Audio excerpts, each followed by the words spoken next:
America और Israel से Iran का ये युद्ध जैसे जैसे आगे बढ़ रहा है, उसका दायरा भी और बढ़ता जा रहा है। तेहरान में तबाही के जवाब में ईरान ने मिडिल ईस्ट में कोहराम मचा दिया है। बहरीन से लेकर बगदाद तक बारूदी प्रहार जारी। अमेरिका और इजराइल के विध्वंसक हमले में ईरान घायल है, इसलिए घातक साबित हो रहा है। अमेरिका और इजराइल से मिली हर चोट का बारूदी जवाब दे रहा है। ईरान के इस इंतकाम की आग में पूरा मिडिल ईस्ट चल रहा है। बहरीन से बगदाद तक ईरान ने तबाही मचा रखी है। बहरीन में ईरान ने अपने आत्मघाती ड्रोन से कोहराम मचाकर रखा हुआ है। उन इलाकों को टारगेट कर हमले हो रहे हैं जहां अमेरिकी सैन्य ठिकाने हैं।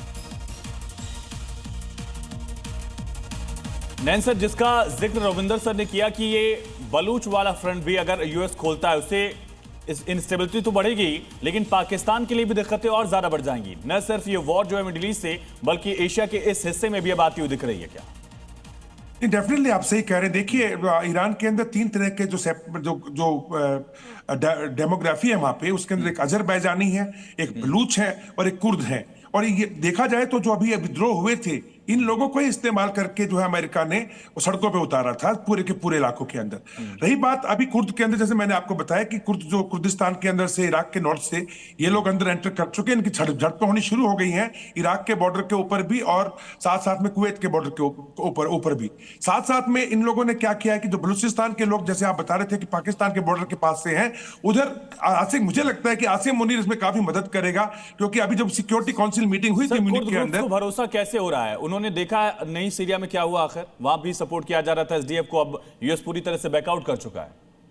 नहीं, ये कुर्द तो पहले से काफी, जो ईरानियन कुर्द भी हैं वो काफी अनरेस्ट में है, काफी दिनों से खुमैनी के खिलाफ चल रहे हैं और इनका कभी भी इनके खुमैनी की जो आईआरजीसी है उससे बात बनी नहीं। हालांकि आईआरजीसी ने हमेशा इंपॉर्टेंट पॉइंट इस पर लौटेंगे। एक बड़ी खबर इसी, ईरान युद्ध पर ट्रंप को राहत, वार पार्स रेजोल्यूशन को मंजूरी नहीं मिली।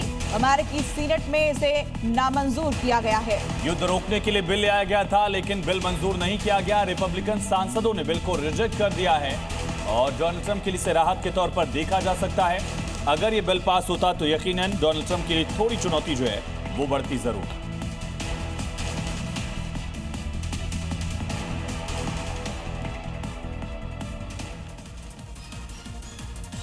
सर, सांसदों ने इस बिल को रिजेक्ट कर दिया है जो युद्ध रोकने के लिए लाया गया था। सर, इस पर आपका रिएक्शन जानना चाहूंगी रविंद्र सर। Thank you. देखिए, टेक्निकली अमेरिका में वॉर डिक्लेयर करने की पावर जो है वो यूएस कांग्रेस में होती है, माना जाता है, राइट।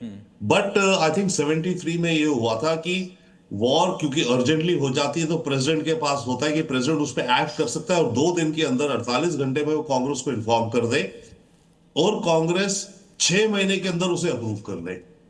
बट प्रैक्टिस में ये हुआ है कि पिछले 40-50 वर्षों से कोई भी प्रेसिडेंट कांग्रेस के पास नहीं गया है वॉर को शुरू करने में। जिस भी प्रेसिडेंट ने करी उसने अपने एग्जीक्यूटिव पावर के अंतर्गत शुरू कर दी और फिर बाद में कांग्रेस में डिस्कशंस हुई, ये वो बात अलग है, बट कांग्रेस से एज सच अप्रूवल नहीं लिया गया। तो इस केस में भी वही चल रहा है। हालांकि अभी जो है बात हो रही है, आज भी एक्चुअली यूएस हाउस में, अभी तो आप सेनेट का बता रहे हैं ना, सेनेट में मोशन आ रहा है, बट आज यूएस लोअर हाउस, जैसे लोकसभा है हमारी, यूएस हाउस ऑफ रिप्रेजेंटेटिव्स में भी डिस्कशन हो रहा है। हालांकि यूएस हाउस ऑफ रिप्रेजेंटेटिव्स में भी रिपब्लिकन्स की बहुत नैरो मेजॉरिटी है जी, बट सो देयरफॉर हो सकता है कांग्रेस मतलब लोअर हाउस में भी इस रेजोल्यूशन को कैंसिल कर दिया जाएगा। परंतु अगर ये इन दोनों हाउसेस से, अपर हाउस, सेनेट और लोअर हाउस में पास हो जाता, तब तो फिर ट्रंप की सारी पावर रुक जाती, क्योंकि जो सारा बजट एलोकेट होना है, जो पैसा एलोकेट होना है वॉर में इत्यादि, वो सब रोक दिया जाता। और अगर कांग्रेस कहती कि पावर हमारे, जो वॉर डिक्लेयर करी गई है ये इलीगल है, तो फिलहाल के लिए तो दिखता है कि ये चलता रहेगा। यूएस कांग्रेस डिस्कस करेगी, डिबेट करेगी। यानी कि ट्रंप को अपने घर में उस तरह की कोई चुनौती नहीं है जिस बात का अंदेशा या जिस बात के कयास लगाए जा रहे थे।